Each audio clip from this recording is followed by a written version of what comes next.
பாருங்க எப்படி இருக்கு பாருங்க அழகா. குட்டி மால், இந்த குட்டி மால் ஆரம்பிச்ச இடத்துலயே முடிஞ்சிருது. வேற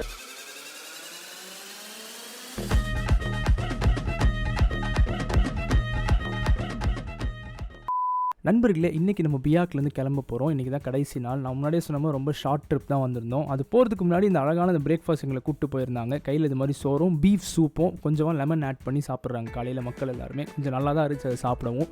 ஊருக்கு கிளம்புறதுக்கு முன்னாடி ஒரு இடத்துக்காச்சும் போயிடலாம், சும்மா மிஸ் அவுட் பண்ணிடக்கூடாதுன்னு சொல்லி நாங்கள் வந்து இடம் தான் அந்த நிர்மலா பீச் ரெசார்ட்டுன்றது. இங்கே வந்து இங்கே அந்த 5 ஸ்டார் ஹோட்டல் மாதிரி செட்டப்லாம் இருக்கும். உள்ளெல்லாம் நாங்கள் போல் பீச்சை மட்டும் பார்த்துட்டு போயிட்டாங்க வந்ததுக்கு. ஆஸ் யூஷுவல் யாருமே இல்லை, ரொம்ப காலியாக அழகாக இருந்துச்சு.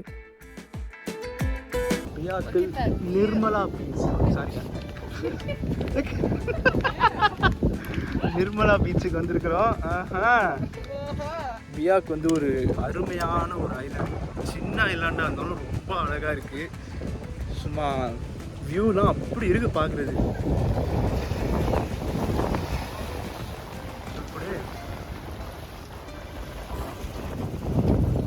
இந்த ரெசார்ட் பேர் நிர்மலா. இந்தியா பேர் தான் எங்கேருந்து வந்துச்சுன்னா கேட்காதீங்க, வந்துடுச்சு அவ்வளோதான். நல்லா அழகாக இங்கே ஒரு சிட் அவுட்டு அங்கே உட்காந்துக்கின்னு வாழ்க்கையை பற்றி பேசிக்கிட்டு இடத்த பாருங்கள் எப்படி இருக்குன்னு.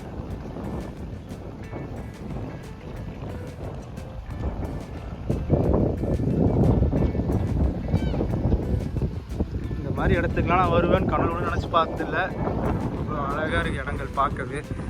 உலகத்தில் இப்படிலாம் இடம் இருக்குன்னு எனக்கு தெரியாது. ஒருத்தருக்கு ஒரு மாதிரிங்க. எனக்கு அழகாக தெரியும், உங்களுக்கு என்னடா ஒன்றுமே இல்லை இது என்ன அப்படின்லான்ற மாதிரி தோணும். பட் ஆனால் எனக்கு பெரிய விஷயமா அதெல்லாம். எங்கே சென்னையிலே வாழ்ந்து வளர்ந்தவன் நான். அங்கே பேர் உடஞ்சி போன கப்பல் ஒன்று இருக்குது பாதியில். அதெல்லாம் பார்க்குறப்ப எவ்வளோ அழகாக இருக்குது.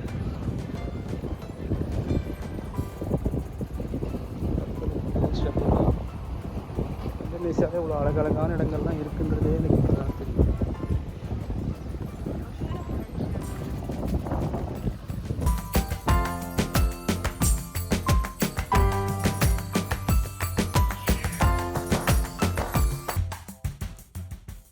ஆட்களே இல்லாத ஊர் எவ்வளோ அழகாக இருக்குல்ல. எங்கே பார்த்தாலும் அமைதியாக இருக்குது. எங்கே பார்த்தாலும் ஃபோட்டோ எடுக்கிற கூட்டமே இல்லை. நான் ஒருத்த மட்டும் தான் கேமரா வச்சு சுற்றின்னு இருந்தேன். மற்றபடி எல்லா இடத்துலையும் அமைதியாக அழகாக சாந்தமாக இருந்துச்சு. வாவ். இது லேடிஸ் கண்ணாடி. இது கண்ணு பூஸ்தேன்னு போட்டிருக்கிறேன். பரவாயில்ல, எல்லாம் கண்ணாடி தான். யூஸ்ஃபுல்லாக இருக்கா, போட்டுக்கலாம். ரொம்ப நல்ல ஒரு ஈவினிங். இங்கே பியாக்கு இங்கே வந்ததுலேருந்து எங்கேயும் வெளியே போல், வீட்டிலே இருந்தோம். சரி வெளியே வந்திருக்கிறோம். சில காட்டுவாசி சிலைங்கள்லாம் கூட இருக்குது. பார்க்க கொஞ்சம் ஃபன்னாக இருந்தாலும் பரவாயில்ல, இட்ஸ் ஃபைன். இது பாருங்க, வித்தியாசமான ஒரு ஐலாண்டு. அழகாக நடந்து போகிறதுக்கு இடம்லாம் போட்டு ஒரு ரெசார்ட்டிங்க சொல்கிறாங்க. இந்த பியாக்குன்ற ஐலாண்டுக்கு வர்றதுக்கு ஹவாயிலேருந்து டேரெக்டாக ஃப்ளைட் இருந்துச்சான். பாருங்களேன், உருட்டா என்னன்னு தெரியல, இருந்துச்சுன்னு சொல்கிறாங்க. இப்போ என்னடா ஆனால் கப்பல் கூட வருது, கஷ்டமாக இருக்குது. என்ன ஆச்சுன்னு தெரியல அதுக்கப்புறம். பட் ஆனால் ரொம்ப அழகான ஊர். சரியாக பராமரிக்கிறாங்களா என்னென்னலாம் தெரியாது. ஊர் ஆனால் அப்படியே போயிடுச்சு பாருங்க. கூட்டம் இல்லை, ஒன்றும் இல்லை. அழகாக படம் எடுக்கலாம். இங்கெல்லாம் வந்து ஷூட்டிங்லாம் எடுக்கிறதுனா சூப்பராக எடுக்கலாம். ஒன்றும் கிடையாது, நம்ம அடிக்கலாம் நடந்து போயிட்டுருக்கேன். சொல்கிறது எத்தனை பேருக்கு இது விளங்கும்னு புரியல. கொஞ்சம் நம்ம இந்தியா இந்த மாதிரிலாம் மாற்றுங்க. யாருனாவது பார்க்குறீங்கன்னா உங்களுக்கு அந்த பவர் இருக்குன்னா மாற்றுங்க. அதுக்கு முதல்ல சேஃப்டி உருவாக்கணும். எங்கே பார்த்தாலும் பொம்பளைங்களை பார்த்தாலே ஏதோ காணாத கண்ட பொருளை பார்க்குற மாதிரி பேடு பார்க்குறானுங்க எல்லாரும்.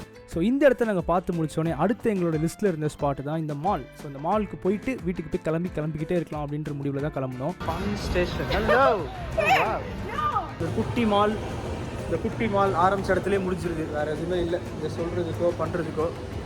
கிளம்பி போக வேண்டிதான். தண்ணி கறின்னு அது எதில் இருக்குது, சாப்பிட்டா நல்லா தான் இருக்கும். But anyway let's go. இதான் மாலு, இதான் பியாக்கு. இதை தவிர இங்கே என்ன இருக்குது அப்படின்னா எக்ஸ்பீரியன்ஸ் தான். இங்கே வந்து மீன்லாம் நல்லா சாப்பிட்லாம். டியூனாலாம் பெரிய பெரிய டியூனாக இருக்குதா. நம்மளுக்கு மீன் சோறே பிடிக்காது. நான் ஒரு தண்டம். நீங்கள் வந்தீங்கன்னா நீங்கள் என்ஜாய் பண்ணலாம். ஆனால் எங்கே இதெல்லாம் பார்த்தா நம்ம ஊரில் சொல்லுவாங்க, இதெல்லாம் எதுக்கு நான் போகிறேன், எதுக்கு இதெல்லாம் பண்ணுறேன்னு.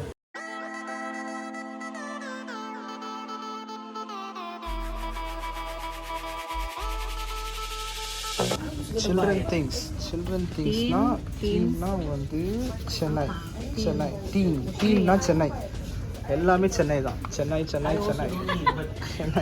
மாலில் பெருசாக ஒன்றும் சுற்றி பார்க்குறதுக்கு எதுவும் இல்லை. நாளைக்கு வாங்க வேண்டிய பேஸ்ட் ப்ரஷ்ஷை மட்டும் வாங்கிக்கிட்டு நாங்கள் நைட்டு திருப்பி கப்பல் ஏற கிளம்பிட்டோம். ஸோ நாங்கள் கப்பல் ஏறுறது எங்கே திருப்பி போகிறோம் அப்படின்னா மனோகுவாரிக்கு தான் போகிறோம். மறுபடியும் மனோகுவாரியில் ஒரு 2 நாள் இருந்துட்டு அதோட ஒரேடியாக பாலிக்கு போய் பாலிலேருந்து சென்னைக்கு ஃப்ளைட்டு டேரெக்டாக. திருப்பி போகிறதுக்கான கப்பல் நாங்கள் புக் பண்ணது ரொம்ப மட்டமாக இருந்துச்சு. நிறைய கற்பாம்பூச்சி எல்லாம் இருந்துச்சு, வீடியோ கூட எடுக்க முடியல என்னால்.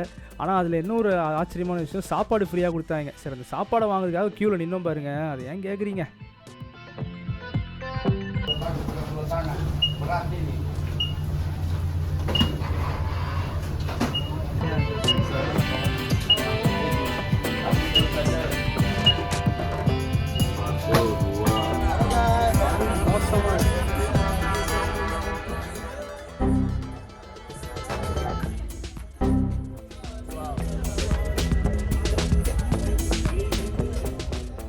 அழகான ஊர், அழகான மக்கள், என்ன அங்கேயும் துப்பி வச்சுருக்காங்க. இந்த கப்பல்லே கூட நின்றுட்டு இருக்கிற கப்பு பிடுங்கலை. ஏன்னா ஒரு அழகான கடலை பார்த்துக்கிட்டு இருக்கிறோம். கீழே பார்த்தா அப்படி துப்பாக்கு ஐயோ பார்க்கவே முடியலப்பா. நாளைக்கு அடுத்து ஐயோ இப்போ ரொம்ப குளருது. பாய், அடுத்த நாளைக்கு பார்க்கலாம். பாய்.